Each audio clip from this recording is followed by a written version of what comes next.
Hello प्यारे दोस्तों, आज के इस वीडियो में हम लोग देखेंगे 8th ग्रेड अभ्यास पुस्तिका। ये प्यारे दोस्तों बिल्कुल न्यू बुक है, बिल्कुल नई बुक जो जारी किया गया आपके विद्यालय से वही है दोस्तों। जो कि हमारा क्लास 8 ये हमारा साइंस हो गया यानी विज्ञान, जिसमें से अभी हम लोग देखने जा रहे हैं दोस्तों अध्याय नंबर 5। अध्याय नंबर 5 जिसका नाम है पौधे एवं जंतुओं का संरक्षण। पौधे एवं जंतुओं का संरक्षण। तो दोस्तों इसमें संपूर्ण हल आपको बताया जाएगा और आपको दोस्तों जो है ना प्रोजेक्ट हल सहित आपको बताया जाएगा इस वीडियो में। बिल्कुल न्यू बुक है, तो चलिए अब हम लोग आगे की ओर देखते हैं। तो दोस्तों यहाँ पर जो आप देख रहे हैं ये हमारा दिया अध्याय अध्याय अध्याय नंबर 5, जिसका नाम यहाँ पर बताया गया है कि पौधे एवं जंतुओं का संरक्षण। जैसा कि यहाँ पर हमसे कहा गया था कि ये दिया पाठ की पूर्व तैयारी, इसमें से हमारा एक प्रश्न दिया उसे आपको भरना, तो वो भी बताऊंगा। तो चलिए, तो प्यारे दोस्तों ये जो आपको कहा गया है भरने के लिए, तो यहाँ पर जैसा कि कहा गया है ना कि वन जंतु और पादप, यहाँ पर संकटापन मतलब कौन है जो कि वो अभी संकट में, वो भी आपको बताना है कि आखिर वह कौन है जो कि अभी संकट में है। तो सबसे पहले वन जंतु ये हमारा हो जाएगा, जिसमें मैं आपको टिक लगा रहा हूँ दोस्तों लाल पेन से, वो हमारा हो जाएगा। यहाँ पर आपको भरना है कि वन जंतु, ठीक है, जंतु यहाँ पर आपको भरना है। उसके बाद देखिए वृक्ष जो आप देख रहे हैं वृक्ष, वो भी यहाँ पर आपको भर लेना है। उसके बाद ये जो दिया ध्यान दिया वो भी यहाँ पर आपको भरना है। उसके बाद एक सूक्ष्म जीव, ये आपको 4 ठो यहाँ भरना है। उसके बाद जो यहाँ बचा हुआ है, उसके बाद दोस्तों जो यहाँ पर हमारा बचा गया है वो आपको भर लेना है। वो यहाँ पर आपको भर लेना है इसमें, ठीक है। इसमें हो जाएगा प्रवास हो गया, संकटापन, अभयारण्य, राष्ट्रीय उद्यान और वन, पुनः वन रोपण, ये सब यहाँ आपको भर लेना है। तो चलिए अब आगे दोस्तों बढ़ते हैं हम सब। तो प्यारे दोस्तों ये जो आप देख रहे हैं बिल्कुल ये हमारा नई बुक का ही पीडीएफ है। यहाँ पर आपको बताने में बहुत ही आसानी होता है, इसलिए प्यारे दोस्तों मैं आपके लिए पीडीएफ बनाता हूँ। हालांकि दोस्तों मैं आपको पहले ही बता देता हूँ बिल्कुल नई बुक है, और यहाँ पर आपको ज्यादा बड़ा उत्तर भी नहीं बताया जाएगा, इतना भर बताया जाएगा ताकि आपका काम भी हो सके और आप अच्छी तरह से ध्यान में रख सके। क्योंकि दोस्तों मैं आपको बताता हूँ कि मैंने भी आपकी क्लास से ही गुजरा हूँ, मैंने भी किसी एक समय में क्लास 8 में था, तो हमको भी तब पता है कि ज़्यादा बड़ा अगर उत्तर बताया जाता है तो हमको भी दिक्कत होता है, इसलिए मैं आपको दोस्तों ज़्यादा बड़ा उत्तर नहीं बताऊँगा। यहाँ पर देख सकते हैं सभी प्रश्न का उत्तर यहाँ पर बताया गया, ज़्यादा बड़ा उत्तर किसी का नहीं है, ठीक है। तो चलिए अब हम लोग शुरू ही करते हैं। देखिए पहला प्रश्न आपके कहा गया है, ये हमारा ऑब्जेक्टिव है कि यदि वन विलुप्त हो जाए तो क्या होगा? क्या होगा? यहाँ पर ऑप्शन दिया कि वायु में O2 की मात्रा बढ़ जाएगी, या फिर यहाँ पर कहा गया है हमसे कि वायु की उर्वरता में वृद्धि होगी, वायु में CO2 की मात्रा बढ़ जाएगी। तो यही हो जाए दोस्तों, CO2 का मतलब कार्बन डाइऑक्साइड की मात्रा बढ़ जाएगी। क्वेश्चन नंबर 2 देखिए यहाँ पर कहा गया है कि एक अभयारण्य में काला हिरण, सुनहरी बिल्ली, घड़ियाल तथा गेंडा क्या दर्शाते हैं एक अभयारण्य में? तो ये क्या दर्शाते हैं? तो ऑप्शन है कि वनस्पति जात है, प्राणी जात है, या फिर पारितंत्र, या फिर संकटापन स्पीसीज है। तो इसका सही उत्तर हो जाएगा दोस्तों हमारा, ये हमारा संकटापन स्पीसीज को वो क्या कहते हैं, वो दर्शाते हैं, ठीक है। मतलब ये सब संकट में है दोस्तों, ये सब जीव।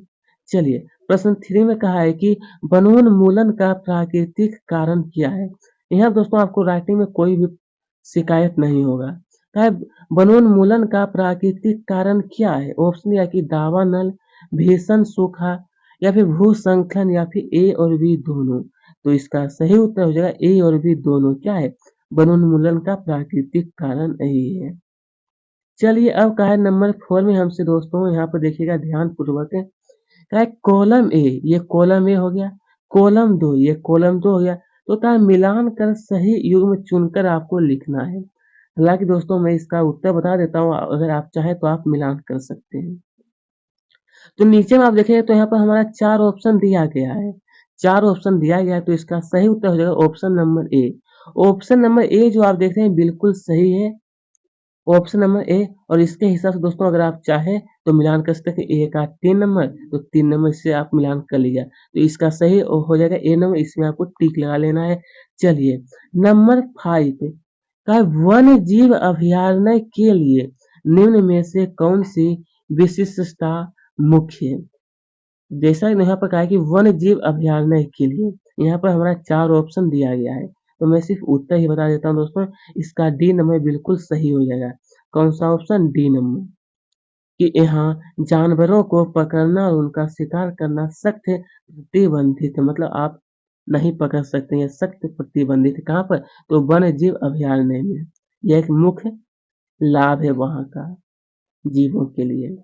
चलिए, अब हम सब दोस्तों देखने जा रहे हैं, ये जो दिया है ना कि शब्दों की सहायता से रिक्त स्थान भरना है। जैसा कि यहाँ पर देखिए कहा गया हमसे कि जीव विविधता के संरक्षण के उद्देश्य से यहाँ पर आपको क्या भरना है प्यारे दोस्तों? जीव मंडल आरक्षित क्षेत्र है। तो दोस्तों यहाँ बिल्कुल नई बुक का पीडीएफ है, आपको घबराने की आवश्यकता नहीं, सिर्फ आप अच्छी तरह से नोट करिएगा, ठीक है? सेम टू सेम बुक से ही मिलेगा। यहाँ पर आपको क्या भरना है? जैव मंडल आरक्षित क्षेत्र। और यहाँ पर आपको क्या भरना है? वनोन्मूलन। क्या भरना है दोस्तों? वनोन्मूलन से काटे गए वृक्षों की कमी पूरी करने के लिए उद्देश्य से नए वृक्ष का रोपण करना। अब यहाँ पर देखिए नंबर 3 में जो दोस्तों वो यहाँ पर आपको भरना है कि संकटापन स्पीसीज का यहाँ पर क्या होना, आपको रेयर डाटा पुस्तक में रिकॉर्ड रखा जाता है। मतलब कोई भी जीव अगर संकटापन है दोस्तों या फिर विलुप्त हो गया है तो उसको रिकॉर्ड कहाँ पर रखा जाता है? रेयर डाटा पुस्तक में। अब यहाँ पर देखिए नंबर 4 जो आप देख रहे हैं कि साल, सागौन, आम, जामुन। तो यहाँ पर आपको भरना है दोस्तों वनस्पति जात। क्या भरना है आपको? बनस वनस्पति जात। ये आपको दोस्तों भर लेना है। यहाँ थोड़ा सा मिस्टेक हो गया था, हालांकि यहाँ पर भी आप देख सकते हैं वनस्पति जात ये जो दिया है ना वही आपको भर लेना है, ठीक है? लेकिन मैं दोस्तों आपको गलत उत्तर कभी भी नहीं बताता हूँ, ठीक है? कागज बचाने का अर्थ क्या है? पेड़ों का बचाना। कागज बचाने का अर्थ क्या है दोस्तों? पेड़ों का बचाना। चलिए ये भी हमारा कंप्लीट हो गया। अब आगे जब बढ़ते हैं तो यहाँ पर हमसे कहा गया है कि अति लघु उत्तर ये प्रश्न जिसमें से कहा है कि वन्य जीव अभयारण्य तथा राष्ट्रीय उद्यान क्यों बनाए जाना चाहिए? क्या चीज प्यारे दोस्तों? तो कहा है कि वन्य जीव अभयारण्य तथा राष्ट्रीय उद्यान। तो इसका उत्तर आपको लिखना है। देखिए दोस्तों बिल्कुल आप ज्यादा बड़ा उत्तर नहीं है दोस्तों, बस 2 से 3 लाइन में इतना आप लिख ही सकते हैं। तो यहाँ पर लिखना है बिल्कुल सही उत्तर है। वन्य जीव अभयारण्य को विशेष रूप जानवरों की सुरक्षा के लिए बनाया है, जबकि जबकि राष्ट्रीय उद्यान को पौधों और जानवरों दोनों की सुरक्षा के लिए बनाया गया है। पौधों और जानवरों के लिए, हालांकि दोस्तों अभी के समय पौधे और जानवर दोनों ही क्या है? बहुत ही आवश्यक है। चलिए नंबर 4 में कहा है कि यदि वन्य प्राणियों के संरक्षण हेतु वन्य जीव अभयारण्य, राष्ट्रीय उद्यान एवं जीव मंडल आरक्षित क्षेत्र न बनाए जाए तो पारिस्थितिक तंत्र पर क्या प्रभाव पड़ेगा? किस पर दोस्तों? तो पारिस्थितिक तंत्र पर क्या प्रभाव पड़ेगा? तो उत्तर में आपको लिखना है इस प्रकार से कि यदि वन्य प्राणियों का संरक्षण न किया जाए तो तब संपूर्ण पारिस्थितिक संतुलन उत्पन्न हो जाएगा, जिससे पर्यावरण पर बुरा प्रभाव पड़ेगा। क्या है दोस्तों? तो पर्यावरण पर प्यारे दोस्तों बुरा प्रभाव पड़ेगा, ठीक है? इसलिए संरक्षित करना चाहिए यानी कि बचाना चाहिए। अब है कि बड़े जंतुओं की अपेक्षा छोटे प्राणियों के विलुप्त होने की भी संभावना अधिक है। ऐसा क्यों? ऐसा क्यों दोस्तों? तो आपको लिखना है कि बड़े जंतुओं की अपेक्षा छोटे प्राणियों के विलुप्त होने की संभावना अधिक इसलिए है, इसका आवास के लिए विलुप्त होने की संभावना अधिक है। मतलब बड़े जीवों के साथ साथ छोटे जीवों का भी विलुप्त हो रहा है अभी के समय में। इसका मुख्य कारण दोस्तों आवास। लोगों को आवास नहीं मिल रहा है, जंगलों को देखें बहुत अधिक मात्रा में क्या कर रहा है? काटा जा रहा है। हालांकि इस पर सरकार बहुत रोक लगा रही है। अब ये चिड़ियाघर और वन्य जीव अभयारण्य में कोई दो अंतर लिखिए। किसमें दोस्तों? ये जो चिड़ियाघर दिया और ये वन्य जीव अभयारण्य, इसी में अंतर। तो आपको लिखना है दोस्तों उत्तर में, यहाँ देखते हैं आपको इसी तरह से क्या करना है, आपके को यहाँ पर 2 भाग कर देना है और यहाँ पर आपको लिखना है चिड़ियाघर, यहाँ पर लिखना है वन्य जीव अभयारण्य। यहाँ पर सबसे पहले लिखना है कि प्राणी अपने कृत्रिम आवास में सुरक्षित होते हैं। यहाँ पर जंतु अपने आवास में सुरक्षित होते हैं। यहाँ जंतुओं को भोजन उपलब्ध कराया जाता है। यहाँ जंतु खुद शिकार करके भोजन प्राप्त कर लेते हैं। ठीक है, यही है चिड़ियाघर और वन्यजीव अभयारण्य में अंतर। ठीक है, चलिए क्वेश्चन नंबर 7 का है आप। दोस्तों यहाँ पर क्या है कि आप अपने क्षेत्र में हरियाली बनाए रखने के लिए किस प्रकार योगदान दे सकते हैं? आपके द्वारा किए जाने वाले कार्यों की सूची बनाइए। दोस्तों यहाँ पर क्या है आप अपने क्षेत्र में हरियाली बनाए रखने के लिए, तो इसका उत्तर आप इस प्रकार से लिखिएगा कि योगदान इस प्रकार है। नंबर 1 में आप सब लिखिएगा कि पेड़ पौधों की संख्या बढ़ाना क्या है जरूरी है। सार्वजनिक स्थलों में पौधारोपण करना चाहिए। वनों की कटाई पर प्रतिबंध लगाना चाहिए। पौधरोपण हेतु जन अभियान चलाना चाहिए। हालांकि दोस्तों हम सभी बहुत अभियान चलाते हैं, पौधारोपण के बारे में सभी लोगों को बताते हैं। ठीक है दोस्तों, ये काम सभी लोगों को करना चाहिए। तो कभी-कभी दोस्तों हम लोग क्या करते हैं, साइकिल यात्रा में जाते हैं और सभी लोगों को हम और हमारे दोस्त बहुत सारे लोग होते हैं, वो सभी लोगों को बताते हैं। तो हम लोग इस प्रकार से योगदान दे सकते हैं। तो क्या दोस्तों अब हम सब देखने जा रहे हैं लघु उत्तरीय प्रश्न, जिसमें से कहा गया कि क्या मानव जाति भी जीव जंतुओं के लिए खतरा बन जाती है? क्या चीज़ दोस्तों? ये जो मानव जाति है दोस्तों, वो जीव जंतु के लिए भी खतरा बन जाती है। आपको स्पष्ट करना है, तो लिखिएगा उत्तर में। बढ़ती जनसंख्या के कारण अति पैमाने पर वनों का विनाश हुआ है।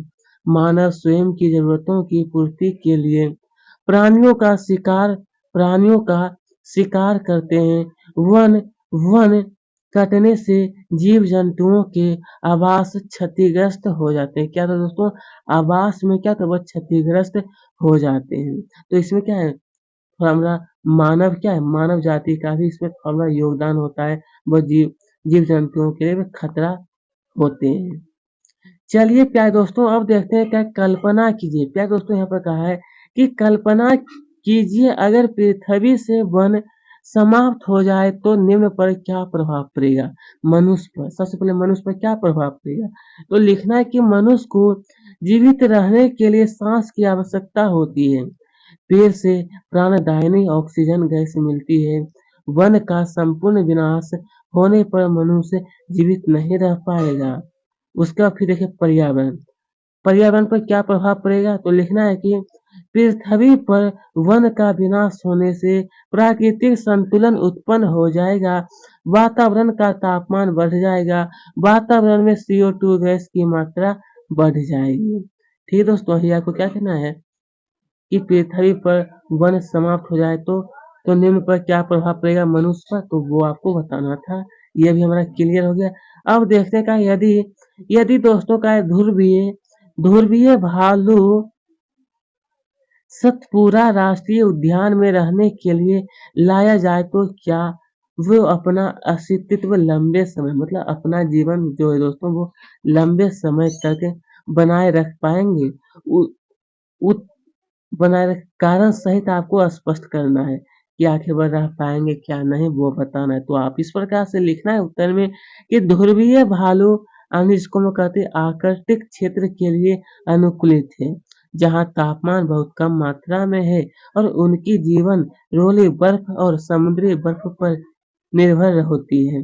सतपुरा राष्ट्रीय उद्यान एक उष्णकटिबंधीय, दोस्तों जहाँ पर ये ध्रुवीय भाग होता है वहाँ पर क्या होता है, ठंड होती है। लेकिन सतपुरा जो दोस्तों वो क्या है कि उष्णकटिबंधीय क्षेत्र है। उष्णकटिबंधीय क्षेत्र यहाँ पर जो है क्षेत्र है, अतः यह ध्रुवीय भालू के लिए अनुकूलित नहीं है। अनुकूलित का मतलब उनके लिए रहने लायक वो नहीं हो। ठीक है, चलिए अब कहा कि पहली अपने माता पिता के साथ राष्ट्रीय उद्यान भ्रमण के लिए गई। वहां उसने नदी किनारे कुठल के लिए देखे। पहली की माँ ने उसे बताया कि यह पक्षी संसार के यन भाग में यन अनुकूलित उड़कर यहाँ आए हैं।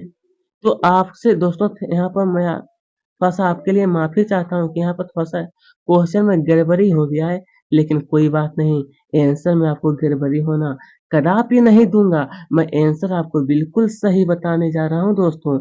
इसमें से देखिए इसमें से देखिए पहला प्रश्न है कि ये पक्षी जो अपने मूल आवाज से उड़कर सुदूर क्षेत्र मतलब कोई दूसरा क्षेत्र में लंबी यात्रा करते हैं तो आखिर वह क्या कहलाते हैं? तो उत्तर में लिखना है वे पक्षी जो अपने मूल आवाज से उड़कर सुदूर क्षेत्रों तक अपनी लंबी यात्रा करते हैं उसे हम लोग कहते हैं प्रवासी पक्षी। कैसी पक्षी? प्रवासी पक्षी कहलाते हैं। इसी में दोस्तों नंबर बी में हमसे कहा गया है ये पक्षी, एक मिनट रुकिएगा। बी में देखिए हमसे कहा है कि ये पक्षी अपना मूल आवास छोड़कर सुदूर क्षेत्रों की यात्रा आखिरकार क्यों करते हैं? इसके पास कोई कारण होगा तभी ना दोस्तों। तो यहाँ पर लिखना है कि ये पक्षी अपने मूल आवास छोड़कर सुदूर क्षेत्रों की यात्रा करते हैं। इसका कारण मुख्यतः भोजन की तलाश में है। क्या है दोस्तों? इसका मुख्यतः कारण भोजन की तलाश है। चलिए प्यारे दोस्तों अब हम देखते हैं इन पक्षियों के उदाहरण दीजिए। इसे हुपर तो हुपर हो जाएगा हमारा दोस्तों हंस हो जाएगा और ये समान ये हमारा टील हो जाएगा और ये हमारा सवेली हो जाएगा। ठीक है इन पक्षी का उदाहरण नहीं है। हुपर हंस समान टील तीसरा हो जाएगा समबेले। ये सब क्या पक्षी का जो कि एक स्थान से दूसरे स्थान पर क्या कहते हैं वो मुख्यतः आते जाते रहते हैं। चलिए अब आगे हमसे कहा गया है कि बाघ उन स्पीशीज में से एक है जो धीरे धीरे हमारे वनों में से समाप्त हो रहा है लेकिन वन्य जीवों के लिए आरक्षित क्षेत्र बाघों की संख्या में वृद्धि हो रही है। इसका कारण दोस्तों आखिरकार क्या है? इसका मुख्य कारण क्या है? तो उत्तर में आप सब लिखिएगा कि प्रदेशों में बाघों की संख्या बढ़ाने के लिए उचित प्रबंधन हो रहा है। इनके इनके आवास व प्रजनन व संरक्षण का विशेष ध्यान दिया जा रहा है। क्या चीज दोस्तों? तो विशेष ध्यान क्या है वो दिया जा रहा है। अगर विशेष ध्यान नहीं दिया जाएगा ना दोस्तों तो आने वाले समय में ये सब विलुप्त हो जाएगा। क्या चीज? तो ये होगा हमारा दोस्तों बाघों की संख्या। अभी अभी के समय में बहुत ही धीरे धीरे ये क्या हो रहा है कम हो रहा है लेकिन ऐसा सरकार इस पर बहुत ही ध्यान दे रही है। अब ऐसा नहीं हो रहा है दोस्तों। क्या है दीर्घ उत्तरीपन जिसमें क्या है किसी पारितंत्र में हरे पेड़ पौधों शाकाहारी तथा मांसाहारी जीव जंतु एवं सूक्ष्म जीव पाए जाते हैं। यदि इस पारितंत्र में कुछ प्रतिकूल परिस्थितियां उत्पन्न हो जाए तो क्या होगा? आखिरकार क्या होगा? इसमें से पहला प्रश्न कि यदि हरे हरे पेड़ पौधे सूख जाए तो क्या होगा? हरे पेड़ पौधे तो उत्तर में लिखना है कि यदि हरे पेड़ पौधे से ऑक्सीजन का उत्पन्न होता है जो वायुमंडल में बहुत जरूरी है। हरे पौधे पारितंत्र में उत्पादकता का कार्य करते हैं जिन्हें शाकाहारी जंतु खाते हैं। कौन दोस्तों? तो शाकाहारी जंतु खाते हैं और हरे पेड़ पौधे से दोस्तों हमें मुख्य रूप से ऑक्सीजन मिलती है। ठीक है चलिए अब आगे देखते हैं कहा है यहाँ पर यदि मांसाहारी जंतुओं की संख्या में वृद्धि हो जाए तो क्या होगा? मांसाहारी जंतुओं में वृद्धि हो जाए तो इससे संभावित रूप से शाकाहारी आबादी में कमी आ सकती है क्योंकि मांसाहारियों की बढ़ती संख्या उन्हें खा जाती है अतः मांसाहारी की संख्या अधिक नहीं होना चाहिए। इससे क्या होगा दोस्तों कि शाकाहारी जंतुओं को बहुत ही बुरा प्रभाव पड़ सकता है। ठीक है चलिए अब का यदि शाकाहारी जंतु समाप्त हो जाए तो क्या होगा? क्या चीज दोस्तों? शाकाहारी जंतु जो है अगर वो समाप्त हो जाएगा तो उत्तर यदि शाकाहारी जंतु समाप्त हो जाए तो परिस्थिति बिगड़ जाएगा। शाकाहारी छोटे जंतुओं को मांसाहारी जंतु खा जाती है। जानवर भूखे मर जाएंगे वे शिकारियों की आबादी में विस्फोट हो जाएगा। शाका शिकारियों की आजादी में क्या होगा? विस्फोट हो जाएगा। इसलिए दोस्तों सभी में क्या तो संतुलन बना हुआ रहता है। पेड़ पौधे मांसाहारी जंतु शाकाहारी जंतु सभी में क्या होता है एक प्रकार का संतुलन बना हुआ रहता है। ठीक है संतुलन मतलब कोई भी नहीं बढ़ता है ना ही घटता है सभी एक जैसे होते हैं। पारितंत्र में सूक्ष्म जीवों का क्या महत्व है? किसमें दोस्तों? ये जो पारितंत्र है आखिरकार इसमें सूक्ष्म जीव का क्या क्या महत्व है? तो आप उत्तर में लिखिएगा पारितंत्र में सूक्ष्म जीव महत्वपूर्ण भूमिका अदा करते हैं। सूक्ष्म जीव पेड़ पौधे या जंतुओं के सरे गले मृत अवशेषों का अपघटन करके मृदा में परिवर्तित करते हैं। किसे दोस्तों? मृदा में परिवर्तित कर देते हैं। अब देखते हैं आगे, तो यहाँ पर हमसे कहा गया है कि वन अभयारण्य, राष्ट्रीय उद्यान तथा जैव मंडल आरक्षित क्षेत्र की विशेषता लिखिए। किसकी किसकी दोस्तों? यहाँ पर दिया है वन अभयारण्य, राष्ट्रीय उद्यान और जैव मंडल आरक्षित क्षेत्र। तो इसके बारे में आप सब लिख सकते हैं कि वन्य जीव अभयारण्य जंगली जानवरों की रक्षा करते हैं, जबकि जीव मंडल एक क्षेत्र के भीतर वनस्पति एवं जीवों की विविधता का संरक्षण करते हैं। राष्ट्रीय उद्यान संपूर्ण पारिस्थितिक तंत्र को संरक्षित करते हैं। क्या चीज क्या है दोस्तों? ये जो राष्ट्रीय उद्यान है वो संपूर्ण पारिस्थितिक तंत्र को संरक्षित करता है। तो चलिए अब आगे हमसे कहा कि अपने जिले, दोस्तों यहाँ पर कहा गया आखिरकार कि अपने जिले देश में राष्ट्रीय उद्यान, वन्य जंतु अभयारण्य, जैव मंडल आरक्षित क्षेत्र है। तो उसके बारे में आपको क्या करना है? निम्नलिखित तालिका बनाना है। तालिका बना करके आपको इस तरह से दोस्तों लिखना है। तो मैं आपको दोस्तों उत्तर बता देता हूँ। दोस्तों यहाँ पर संरक्षित क्षेत्र ये हो गया हमारा राष्ट्रीय उद्यान, ये वन जंतु अभयारण्य, ये हो गया जैव मंडल आरक्षित क्षेत्र। तो आपके जिले में तो यहाँ पर इसमें कान्हा राष्ट्रीय है, और यहाँ पे आपको भरना है पेंच वन्यजीव पंचमढ़ी भरना है। और प्रदेश में तो ये सतपुरा राष्ट्रीय उद्यान है, गांधी सागर है, गांधी सागर जीव अमर ये जो भरकंटक देश में कांजीरंगा राष्ट्रीय है, संदूरबन मुनि जीव है और नीलगिरी जीव मंडल है। बस सही आपको भरना था दोस्तों, जो मैं आपको बता चुका हूँ। तो चलिए दोस्तों अब आगे क्यों हम सब देखते हैं। तो यहाँ पर कहा गया है एक विद्यालय में प्रति वर्ष, दोस्तों ये बिल्कुल सही बात है कि एक विद्यालय जो होता है ना उसमें प्रति वर्ष 4 टन कागज की खपत होती है। ऐसा ऐसा रिपोर्ट में क्या कहना है? तो कहा है कि यह विद्यालय अपने कागजों की प्रतिपूर्ति करना चाहते हैं, तो इन्हें प्रतिवर्ष कितने पौधों को लगाना होगा? 1 टन कागज के लिए दोस्तों 17 वृक्षों को काटा जाता है। कितना? तो 1 टन का मतलब दोस्तों 1000 किलो। कितना? तो 1000 किलो कागज के लिए दोस्तों 17 वृक्षों को काटा जाता है। तो आप इस प्रकार से उत्तर में लिखिएगा कि विद्यालय 1 टन कागज नए के लिए 17 वृक्षों को काटा जाता है। तो विद्यालय में खपत प्रति वर्ष 4 टन कागज है। तो 1 टन कागज के लिए कितना? तो 17 वृक्ष। 1 टन कागज के लिए कितना दोस्तों? तो 17। तो 4 टन कागज के लिए क्या है दोस्तों? 68। कितना दोस्तों? तो 68 वृक्ष, अतः विद्यालय को 68 वृक्ष प्रतिवर्ष दोस्तों लगाना चाहिए। सकते हैं दोस्तों आज का वृक्ष की कितनी आवश्यकता है। तो आप सबसे दोस्तों अनुरोध है कि अपने घर के बगल में या फिर अपने जन्म दिवस पर दोस्तों, अपने जन्म दिवस पर 1 या 2 पेड़ जरूर लगाएं। दोस्तों आपसे बहुत निवेदन मैं करता हूँ, क्योंकि मैं खुद अपने मेरे घर में एक छोटा लड़का था दोस्तों, उसके नाम पर मैंने जन्म दिवस पर एक आम का पेड़ लगाया। तो आप सबसे भी अनुरोध है कि अपने जन्म दिवस पर जरूर लगाएं, क्योंकि आप देखें दोस्तों कि 1 टन कागज बनाने के लिए 17 वृक्षों की खपत होती है। ठीक है दोस्तों, चलिए क्या विद्यालय यदि 50% कागज को पुनर्चक्रण कर उपयोग में लाया जाता है, तो इस स्थिति में कितने पौधों को प्रतिवर्ष लगाना होगा? तो आप इस प्रकार से लिखिए कि विद्यालय में यदि कम से कम 50% कागज को पुनर्चक्रण कर उपयोग में लाया जाता है, तो एक पेड़ लगभग 16 रीम कागज पैदा कर सकता है। इसलिए 1 टन कागज बनाने के लिए 25 पेड़ों की जरूरत होती है।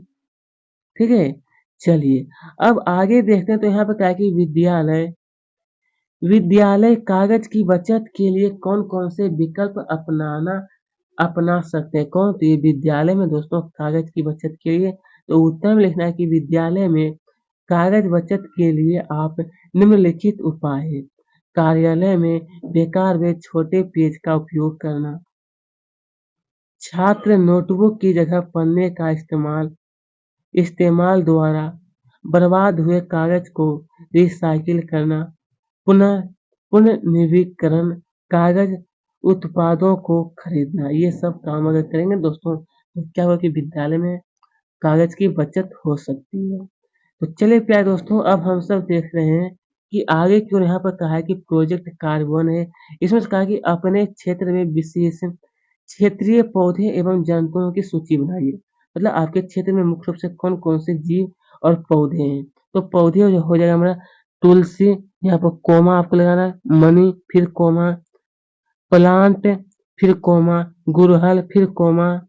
उसके आगे जब आप देखिएगा तो यहाँ पर हमसे कहा गया है, 1 मिनट रुक जाइएगा दोस्तों।